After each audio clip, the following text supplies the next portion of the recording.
মুহাম্মদ নাম লাগানো নাকি বেদাত? আপনারা কি বলেন আমার নবীর নাম আমরা বরকত স্বরূপ আমাদের প্রত্যেকের নামের আগে লাগাই, এটা কি বেদাত? কি বলেন বেদাত? হাত তুলে দেখান বেদাত। বেদাত। তোমরা বেদাত বেদাত বেদাত করে তোমরা শেষ করে দিচ্ছ আমাদের কোনটাই তোমরা আজকে দুনিয়ার জমিনে মিটাইতে রাখতে মানে মিটাই দিতে দিতে দিতে একটাও দাঁত রাখবে না, সব তোমরা বেদাত বলে বলে বেদাতের ছুরি দিয়ে আমাদের সুন্নিয়তকে কেটে দিচ্ছ তোমরা।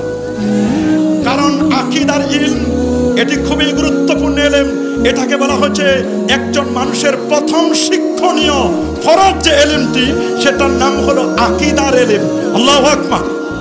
সূরাত মুহাম্মদ 19 নম্বর আয়াতে রব্বুল আলামিন জানান দিচ্ছেন ফাআলাম আন্নাহু লা ইলাহা ইল্লাল্লাহ। ফাআলাম আন্নাহু লা ইলাহা ইল্লাল্লাহ। আল্লাহ পাক রব্বুল আলামিন সূরাত মুহাম্মদে বলেন হে রাসূল ফাআলাম আপনি জানুন, আপনি জানুন আন্নাহু লা ইলাহা ইল্লাল্লাহ।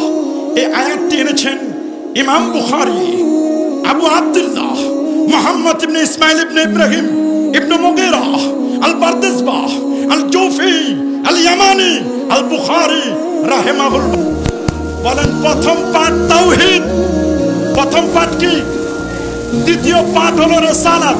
দ্বিতীয় পাঠের নাম কি? তাওহীদ। তালা খুলবে না, তাওহীদটি আনলক থাকবে। তাওহীদটাকে আপনি যদি লক করা তাওহীদকে আনলক করতে চান, তাওহীদকে যদি ওপেন করতে চান, তাহলে রিসালাতের চাবি ছাড়া, রিসালাতের পাসওয়ার্ড ছাড়া আপনি কখনো তাওহীদকে খুলতে পারবেন না। আজকের জমিনে বর্তমান পৃথিবীতে যারা আকীদার কথা খুব জোর গলায় বলে এরা আমার নবীর রিসালাতকে মাইনাস করতে চায়। মনে রেখো নবীকে বাদ দিয়ে কোনো আকীদাই নাই। বলেন আমার নবীকে বাদ দিয়ে কোনো আকীদা আছে?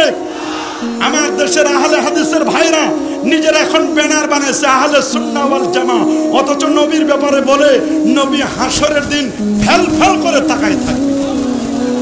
ওরা নবীর ব্যাপারে বলে নামের আগে আমরা যে আল্লাহ নবীর নামটির বরকত লাগায়া প্রত্যেকের নামের আগে আমরা মোহাম্মদ লাগাই, মোহাম্মদ উসমান গনি, মোহাম্মদ অমুক, মোহাম্মদ অমুক, এই যে মোহাম্মদ লাগাই বলে মোহাম্মদ তো আবু বকর রাদিয়াল্লাহু তাআলা নামের আগে ছিল না, ওরা তো ওমরের নামের আগে ছিল না, উসমান রাদিয়াল্লাহু নামের আগে ছিল না, আলী রাদিয়াল্লাহু তাআলা আনহু তাদের নামের আগে ছিল না, সাহাবায়ে কেরাম কেউ আগে মোহাম্মদ লাগাইতো না। সুতরাং মোহাম্মদ নাম লাগানো নাকি বেদাত?